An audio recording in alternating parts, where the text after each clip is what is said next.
2 kilo ચોખ્ખું ઘી લઈને આમ બજારમાં રાડ્યું પાડજો, ચોખ્ખું ઘી છે, વેચવું છે, ચોખ્ખું ઘી છે, ખપશે નહીં. ઓલા દારૂ બાવળિયામ વેસે તો પીપળા ખપી જાય છે. જોવો તો ખરા હું તું હાલ્યું. વિચારવા જેવું છે. મારો કહેવાનો મિનિંગ બાપુ જીવન સમય સરસ મળ્યો છે, પણ ભગવાન તમને બાવડું ચાલી નથી બોલાવવાનો. બાપુ જો જીવતા આવડે તો મને એમ થાય કે ભલે હું મારી વાત કરું, હું તો એક ખટારાનો ડ્રાઈવર હતો. બોલો, ખટારાના ડ્રાઈવર તો 19મી કોમ ન કહેવાય. એને કોઈ પાણી પાય, એના બદલે અહીંયા અમે બેઠા છીએ, તમે હેઠે બેઠા છો. આ કયો શેડો ઈડ્યો છે તમને નક્કી થાય છે? બાપુ આ વસ્તુ આખી જુદી છે ને આ સમજવા માટે સદગુરુ જોવે. મા બાપ છે ને, આપણા માતા પિતા છે ને, એ સદગુરુ છે 100%. પણ એ તમારો જન્મ આપી શકે, લાલન પાલન કરી શકે, ઉછેર કરાવી શકે, લગ્ન કરાવી શકે, ભણાવી શકે, ઓળખાણ ન કરાવી શકે. તમે કોણ છો એની ઓળખાણ તો બાપુ સદગુરુ કરાવી શકે, બીજાનું કામ નથી રાખવું. સદગુરુ જ્યાં સુધી ન મળે ત્યાં સુધી તમને તમારી ઓળખાણ ન થાય. અને તમારી ઓળખાણ ન થાય તો સમજી લેજો તમે માણાના અવતારમાં એક કૂતરું આવીને વી ગયું ને એમ તમે વીઆઈ ગયા. મીરાએ કીધું આત્માને ઓળખ્યા વિના લખ 84 નહીં મટે, તમારી ભ્રમણા ભાંગ્યા વિના ભવના ફેરા નહીં મટે. આપણી ગત ગંગા છે ને, જેસલ, તોરલ, રૂપાદે, માલદે, કતીબજા, હુરમબાઈ, લાખો, લોયણ, જતો, ભગત, ખીમડીઓ, કોટવાલ, ડાલીબાઈ, રામદેવજી, હાલો, હુરો, વણવી, ઢોંગો, નિરલ, કૂંપો, આ બધા ગતના ગોઠી હતા ને. એમાં સ્ત્રી હતી, પુરુષ હતા, અમીર હતા, ગરીબ હતા, તમામે તમામ સમાજના હતા. બાપુ ખોળિયા જુદા હોય, જીવ જો એક થઈ જાય ને તો મળદા તો અત્યારે બેઠા થાય.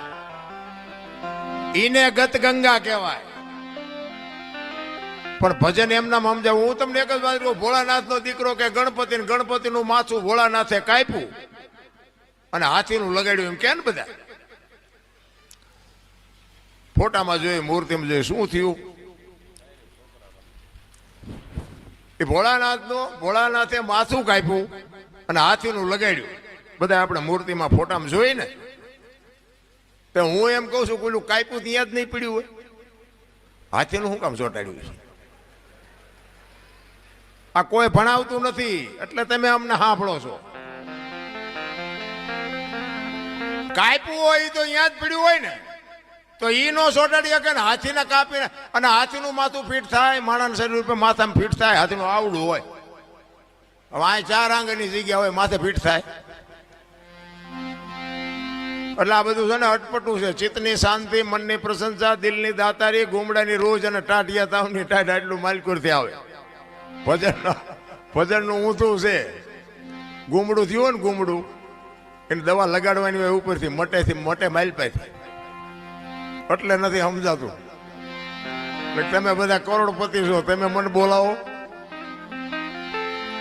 કોઈ નથી બોલાવે એવું બાપુ. પણ આ અંતરના ઊંડાણની કોક વેધુને કરાય વાત, આને સોરે નો સીતરાય સીતની વાતું શંકરા. અમારે ઘણું કહેવું છે, પણ કહેવાનો મારો મિનિંગ ઈ છે કે માં હોય મોટે બોલું, માં એ હાથે નાનપણ સાંભળે.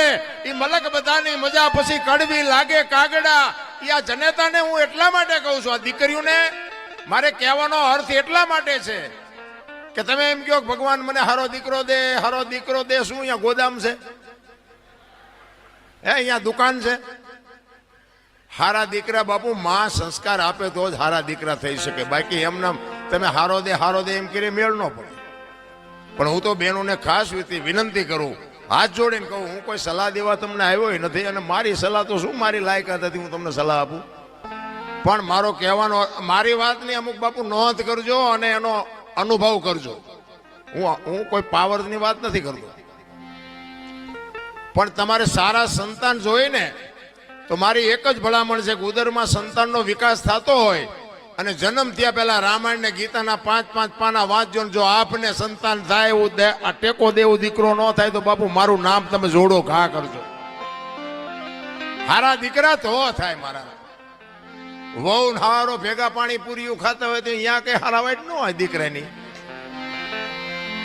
એ તો ઠીક છે, પછી કહેવાનું હોય અમુક એ ભગવાન એકાદો દીકરો દે, અમે દીકરા વગીરના છીએ. તો અમુક એમ કે હે ભગવાન આના કરતા ન દીધો હોત તો સારું હતું. આપણે એમ કે હારા આવે આ દીકરા આવે ફાયદો છે કે નો આવે ફાયદો છે. ભગવાન પાસે બાપુ માગજો એકાદો દીકરો, પણ એને કહેજે કે ગોપીચંદ ને ભરથરી જેવો કા દીકરો આપે, ગંગા સતી પાનબાઈ જેવી દીકરી આપે, હાથ હાથ પેઢીઓના નામ ઉજળા કરી દે રામ.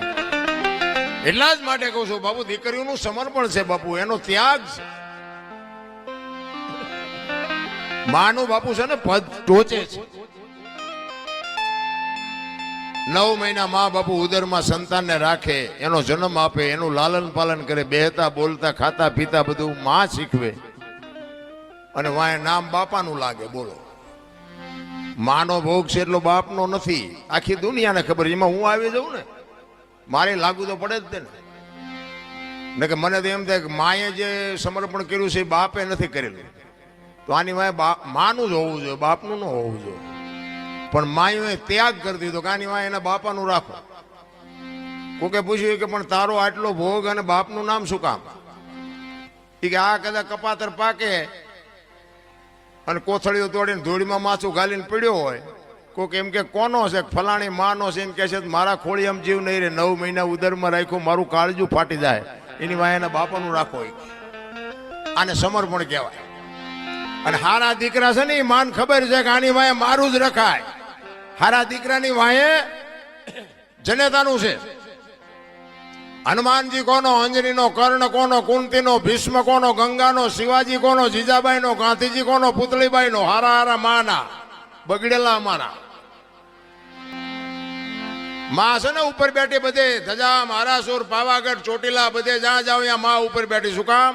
મારા સંતાનની નજર રહે એટલા માટે. બાપા બધા ભોંયરામ છે, ત્રંબકેશ્વર ને રફાળેશ્વર ને ભોંયરેશ્વર ને રિયા સલમુદાબે. માન બાપમાં ધરતીનો. હું તો એમ કહું કે જનેતા જો જીવતી હોય તો એક વાગે હાનનું ટાણું હોય અને માં બેઠી હોય, એની પાસે જઈને કોક દીક પૂછજો, માં મારો જન્મ થયો તેથી તને વેદના કેટલી હતી બાપુ? કોક દીક પૂછજો તો તમને માની વેદનાની ખબર પડે. હું કોઈ ભલામણ નથી કરતો, આવા માંડવા નાખો, મંદિર બનાવો, આ કરો તે કરો, હું કોઈને કહેતો નથી. મારો પ્રોગ્રામ ગમે ત્યાં હોય ને, હું મારી એક જ હાથ જોડીને વિનંતી કે માન અને બાપને બાપુ જાળવજો. માન બાપ જેવા ભગવાન આ દુનિયામાં ક્યાંય કોઈ છે જ નહીં. અને તમારા મા બાપને તમે નહીં જાળવો ને તમારી પ્રજા તમને નથી જાળવવાની, નથી જાળવવાની, નથી જાળવવાની, લખવું અહીંયા લખી લેજો. તમારા માત પિતાથી તમે છો, મારા માત પિતાથી હું છું. માત પિતા તમે ચૂકી ગયા સેવામાં, એટલે સમજી લેજો કે તમે કરોડ રૂપિયાના આસામી હોય તો બેકાર ધૂળ કહેવાય. કારણ કે મને ને તમને આપણા જન્મ વખતની ખબર નથી કે માએ શું વેઠ્યું છે.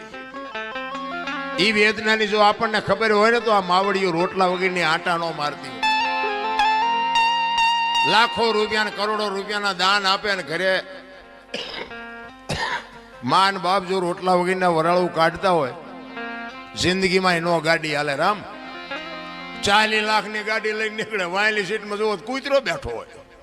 બોલો, લબરક લબરક કરતો. હવે આમાં માને બાપાને બેહર્યા હોય તો, અરે અમને સારું જોડું નથી જડ્યો, અમારો દીકરો કેવી ગાડીમાં ફેરવે, જિંદગીમાં કાંટો ન વાગે. કાંટો રામ કરવાની જરૂર આ તો કે તમને ન ખબર પડે, તમને એમ જ કરે. બોલો, એટલે નહોતી ખબર એટલે 100 વીઘા રાખી હતી, તું 10 વીઘાના ઉલાળિયા મીડો કરવા. અમને ખબર છે પણ જાવું ક્યાં? અરે મારા રામ, માન બાપે તો આપણા જીવન માટે દેહના કોથળા કરી નાખ્યા. કોથળા ભલામણ, મારો દીકરો, મારો દીકરો, મારો દીકરો. અરે શું માન બાપે બાપુ તમને મને સમજ. એક જનેતા પોતાના ઉદરમાં 9 મહિના રાખે, એને આમ હાલતી હોય, માંસ હાલતી હોય તો બાપુ આમ ઉતાવળો પગ ન મૂકે બાપુ. પોતાના સંતાનની તકલીફ ન પડે એના માટે રહી અને આમ પગલાઓ ધીરે ધીરે ભરતી હોય. અને જન્મ આપ્યા પછી બાપુ લોહીનું દૂધ કરીને તમને મને પાતી હોય અને આવડો મોટો ઉછેર કરતી હોય. જો માં રોટલા વગરની આટા દે, જિંદગીમાં તમારા દાણા જોરાવો એટલે જોરાવો, જો કાંઈ તમારો મેળ પડે તો કોઈ દી નો પતે. માના ઋણમાંથી બાપુ કોઈ દી. પછી ઘણા નથી આમ ફોટા, માના બાપાના ફોટા મરી જાય ને પછી ફોટા પાય ઓલા રોટલા કરી કરીને દેખાડે. અમે કે ધરાવીને પછી જમવી છે. આવું ખવડાવ્યું હોત તો 2 વર્ષ જીવે એવું હતું. આ ભૂખ્યા માર્યા છે ને હવે શું ફોટાને દેખાડો છો? ભૂખ્યા માર્યા હોય ને દુનિયાને પછી દેખાવ કરે. આમ થાળીઓમાં રોટલા ને શાક ને દાળ ને ભાત ને મૂકીને પછી આમ ફોટા પાય મૂકે. એમે પેલા ધરાવી પેલા ધરાવવાનું હતું તાર ધરાવ્યા નહીં નથી. કોકની શમશાન યાત્રા નીકળી હોય તો એમ ભાડે જાય ને કે શમશાન યાત્રા હાલો હાલો ટેકો દે ટેકો દે. આ ટેકા ન દીધા એમાં જ મર્યા છે. હવે હું ટેકા દેવા હોય ટેકા હાટું બજારા લબડી રહ્યા હતા નથી હોય જીવતા તારે હોતું નથી. અને માણા વખાણ મર્યા પછી જ કરે છે કે માણા બહુ સારો હતો પણ જીવવા દીધો જ નથી. એને હજી જીવવું હતું માર્યો છે ભૂંડી હાલે તો પછી વખાણ કરે બધા. અરે બાપુ ભાઈ ભાઈનો હું તો 18 વણ માંગુ બધા ભેગા રહીને મોજ કરો. જીવન કાલ ખૂટી રહે કાંઈ વાતમાં છે નહીં. માણા જન્મે ને 2-2.5 કિલોનો હોય 60-80-100 વર્ષ જીવન મરી જાય ને શમશાનમાં લઈને હળગાવી નાખો અને રેખ્યા ભેળી કરીને જોખો એટલે 2-2.5 કિલો થાય. વાતમાં કાંઈ છે એની વચ્ચે ઠેકડા મારવાનું છે બધું. ને બધું માં તૈયાર ન કરી રાખે. આપણો જન્મ થયા પહેલા જનેતા ઉદરમાં સંતાન હોય અને તરત જ બધી માં તૈયારી કરી રાખે. ખોયા અને ગોદડા અને ઘોડિયા આન તેન બધું માં તૈયાર જ રાખે કે મને ભગવાન કઈક આપશે. એના માટે બધી માએ તૈયારી કરી રાખી હોય. અને 60-80-100 વર્ષ જીવન પછી જવાનું ટાઈમ થાય તારે બધું તૈયાર જ હોય. લાકડા તૈયાર હોય, ઉપાડનારા હોય, ગોઠવનારા હોય, દિવાળી મૂકનારા હોય, ઘોંકા મારનારા હોય. તા પહેલી ને છેલ્લી 2 તૈયારી છતાં વટલી નહીં કરી રાખી હોય. પણ આ માઇલ પાવેલું હું થોડુંક કરે ને હું થોડુંક ભણી ગયા હોય એમાં વળી ભગવાને થોડુંક ધોરું સાંભળું આપ્યું હોય, થોડાક છૂટા આપ્યા હોય, થોડીક સંપત્તિ આપી હોય તો તમે જોવો તો નકરા ઠેકડા. આપણે કોઈની જરૂર નથી, આપણે કોઈને જરૂર નથી. તું મરીશ તાર 4 જણા નહીં જોવે હાલીને જઈશ. અહંકાર કહે છે મારે કોઈની જરૂર નથી. અનુભવ કહે છે મારે ચપટી ધૂળની જરૂર છે. બાપુ કોઈ અહંકાર કરવાને કંસ કૌરવ અને રાવણ જેવા દુનિયામાં હતા નહોતા થઈ ગયા. એમની પાસે આપણું એની રજ નથી. ભગવાનને ધ્રુજાવે એવા આ કૃષ્ણ પરમાત્માનો પ્રસંગ છે ને. કૃષ્ણ પરમાત્મા તમે વિચાર કરજો. કંસની તમને એક વાત કરું કે એના બેન દેવકીજી અને વસુદેવ મહારાજ હતા ને. કંસે પાપ બહુ કર્યું હતું, ખોટું બહુ કર્યું હતું, પણ એના બેન બનાવીને બહુ પ્રેમ કરતો હતો. દેવકી માને અને વસુદેવ મહારાજને પ્રેમ બહુ કરતો કંસ. એટલે એકવાર આમ રથમાં બેહાડી બેનને બનાવીને રથમાં બેહાડી અને આમ બગીચામાં ફરતા હતા.